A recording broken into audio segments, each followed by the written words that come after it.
ഹോർമൂസിൽ Indian കപ്പലിന് നേരെ ആക്രമണം. നമസ്കാരം. ഈ ദിവസത്തെ ഏറ്റവും പ്രധാനപ്പെട്ട വാർത്താ വിശേഷങ്ങളുമായി ജനയുഗം ടോപ്പ് 10 ന്യൂസിലേക്ക് സ്വാഗതം. ഇറാൻ US സംഘർഷങ്ങൾക്കിടയിൽ ഹോർമൂസിൽ ഇന്ത്യൻ കപ്പലുകൾക്ക് നേരെ വീണ്ടും ആക്രമണം. ഈ കപ്പലിൽ 11 ഇന്ത്യക്കാരാണ് ഉള്ളത്.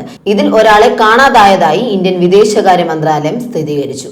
GFX ഗാലക്സി എന്ന വാണിജ്യ കപ്പലാണ് ഒമാൻ തീരത്ത് ആക്രമിക്കപ്പെട്ടത്. മേഖലയിലെ സംഘർഷത്തിൽ ഇന്ത്യ കടുത്ത ആശങ്ക അറിയിച്ചു.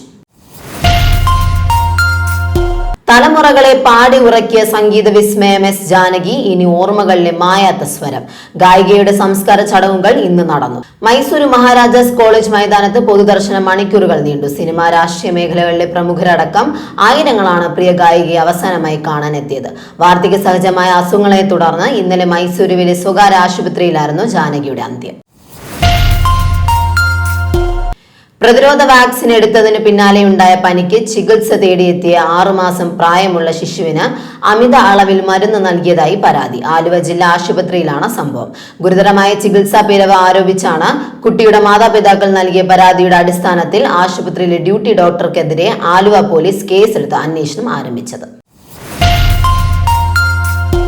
വാശിയേറിയ എക്സ്ട്രാ ടൈം പോരാട്ടത്തിൽ സ്വിറ്റ്സർലാൻഡിനെ 1-3 ഗോളുകൾക്ക് തകർത്ത് അർജന്റീന ഫുട്ബോൾ ലോകകപ്പ് സെമിഫൈനൽ പ്രവേശിച്ചു. അവസാന നിമിഷം വളരെ ഉദ്വേഗം നിറഞ്ഞ ക്വാർട്ടർ ഫൈനൽ മത്സരത്തിൽ ഗ്രേഗർ കോമ്പിൽ നയിച്ച സ്വിസ് പ്രതിരോധ കോട്ട തകർത്താണ് അർജന്റീന അന്തിമ വിജയം പിടിച്ചെടുത്തത്. ഇനി കലാശ പോരാട്ടത്തിലേക്കുള്ള വഴിയിൽ കരുത്തരായ ഇംഗ്ലണ്ടാണ് അർജന്റീനയുടെ എതിരാളികൾ.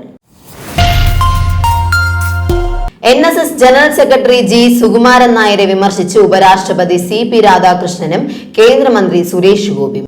താനാണ് സംഘടനയുടെ എല്ലാം എന്ന രീതിയിലുള്ള ചിന്താഗതി ആർക്കും നല്ലതല്ലെന്നും ഇന്നയാൾ വരണം ഇന്നയാൾ വരണ്ട എന്ന് തിട്ടൂരമിടാൻ ആർക്കും അധികാരമില്ലെന്നും ഉപരാഷ്ട്രപതി പറഞ്ഞു. പെരുന്നയിലെ നിലവിലെ നേതൃത്വം സ്വയം ശുദ്ധീകരിക്കപ്പെടുകയോ അല്ലെങ്കിൽ കാലം അവരെ തിരുത്തുകയോ ചെയ്യുമെന്നായിരുന്നു സുരേഷ് ഗോപിയുടെ പ്രതികരണം.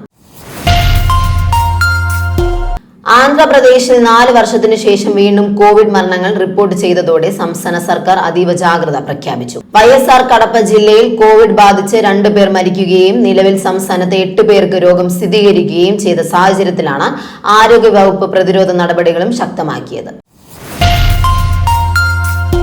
വയനാട് കള്ളാടി മണ്ണിടിച്ചിൽ ദുരന്തത്തിൽ കാണാതായ അവസാനത്തെ ആളുടെയും മൃതദേഹം കണ്ടെത്തി. കൺസ്ട്രക്ഷൻ മാനേജറായ വിക്രം റാണയുടെ മൃതദേഹമാണ് കണ്ടെത്തിയത്. ദുരന്തത്തിൽ മരണം 8ആയി. 2ാം സോണും പുഴയും കേന്ദ്രീകരിച്ച് നടത്തിയ പരിശോധനയിലാണ് മൃതദേഹം കണ്ടെത്തിയത്. 5 പേരെയാണ് മണ്ണിടിച്ചിലിൽ കാണാതായത്. ചലച്ചിത്ര നടൻ രാജശേഖരൻ വിടവാങ്ങി. കോട്ടയം ചിങ്ങവനത്തുള്ള സ്വവസതിയിലായിരുന്നു അന്ത്യം.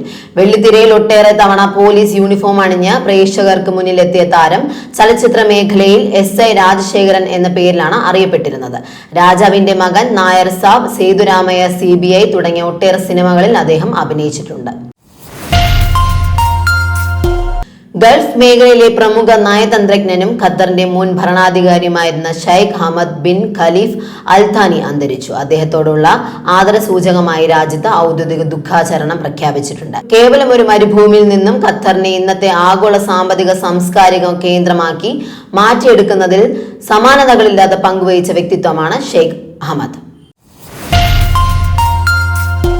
വിയറ്റ്നാം സന്ദർശനത്തിനെത്തിയവരുടെ ബോട്ട് കടലിൽ മുങ്ങി ജീവൻ നഷ്ടമായ 15 ഇന്ത്യക്കാരുടെ മൃതദേഹം ഉടൻ ഇന്ത്യയിലേക്ക് കൊണ്ടുവരാനുള്ള നടപടികൾ സ്വീകരിക്കുമെന്ന് ഇന്ത്യൻ എംബസി അറിയിച്ചു. 32 ഇന്ത്യക്കാരും 4 ജീവനക്കാരുമായി പോയ സ്പീഡ് ബോട്ട് ഫുക്വേക് ദ്വീപിന് സമീപമാണ് മുങ്ങിയത്. അപകടത്തിൽ കൊട്ടാരക്കര സ്വദേശികളായ AC തോമസ്, ഭാര്യ ലൗനി തോമസ് എന്നിവരാണ് മരിച്ച മലയാളികൾ. ജനയുഗം ടോപ്പ് 10 ന്യൂസിലൂടെ വീണ്ടും കാണാം. കൂടുതൽ വാർത്തകൾക്കും വിശേഷങ്ങൾക്കുമായി ജനയുഗം വെബ്സൈറ്റ്, YouTube ചാനലുകൾ സന്ദർശിക്കുക.